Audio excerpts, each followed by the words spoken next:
Kape tayo! Today, let's make ube coffee. First, we will be making our ube milk. We are using Alaska Condensada Ubelicious Makapuno. And then we add fresh milk and mix them all together to make our ube milk. And then we add our ube condensada in our glass. We then add a few pieces of ice and then add the ube milk. No need to add sweeteners because our base is sweet condensada. You can either add 2 shots of espresso or, like us, we added our dalgona mixture. Our dalgona mixture is equal parts of coffee, sugar, and water. We then top it off with ube condensada.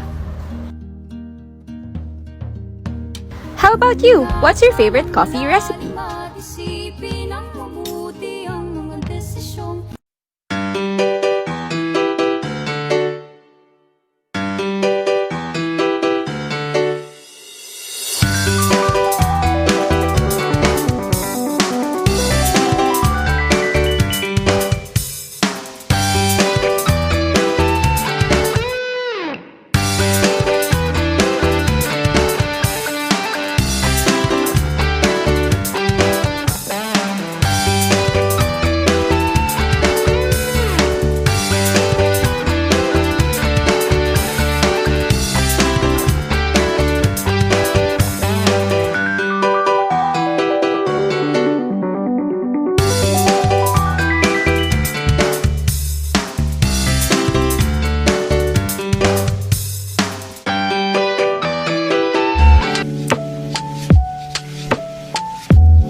gagawa tayo ng coffee jelly. Tunawin muna natin yung 1/2 cup ng sugar sa 5 cups of water.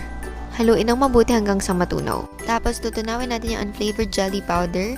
Dapat yung white yung kukunin ko dito, kaya lang wala nang available sa grocery kaya black na lang yung kinuha ko. Maglagay na tayo ng 2 kutsarang instant coffee powder. Haluin ng mabuti at kapag natunaw na, saka pa lang natin siya pakukuluan. Haluin ng tuloy-tuloy at kapag kumulo na, saka pwedeng patayin yung apoy. Lipat sa flat na lalagyan, mas maganda kung ganitong pan o mapabasagin dahil mainit ang ilalagay natin. Habang pinapalamig ang ating jelly, maghalo muna tayo ng all-purpose cream, evaporated milk, at condensed milk. Pagkatapos ng 30 minuto, pwede na natin hiwain yung jelly. Depende sa inyo kung gaano kalaki yung gusto nyo.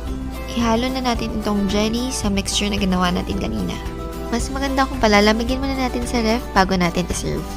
Enjoy!